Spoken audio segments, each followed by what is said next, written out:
Betsy and I'm here to talk about my life and contribution to the American Revolution. I was born in Philadelphia, Pennsylvania on January 1st, 1752. As you may know, I made the American flag, although I did not design it, my daughter did. On January 30th, 1836 in Philadelphia, Pennsylvania, I died. I will be talking about my life before, during, and after the war. I was the 8th of 17 children born into Samuel and Rebecca Grisco. When I was old enough, I went to a Quaker school and learned to sew from my great aunt.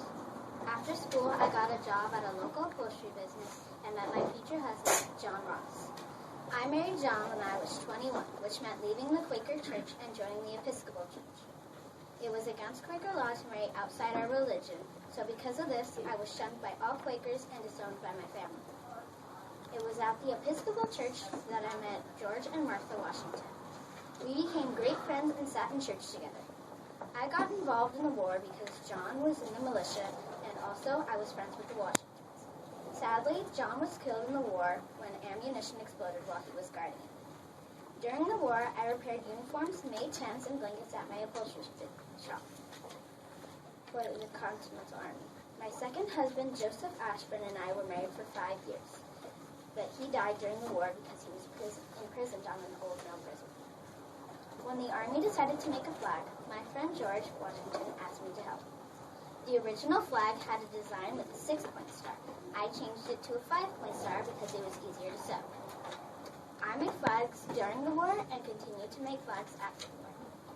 After the war, I still had my upholstery business and married for the 3rd time.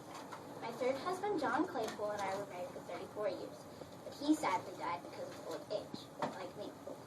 With my 3 husbands, I had a total of 7 daughters, although 2 of them died as infants. I died on January 30th at the age of 84. I died because I was old. After the war, I didn't live in the spotlight anymore. I raised my children and ran my upholstery business. During the war, I didn't just stay on the sidelines because I was warned, but I did all I could to help the rebels win the war. I am remembered for making the American flag, but this speech shows I did more than just that. Thank you for listening to my speech about my life and contribution to the American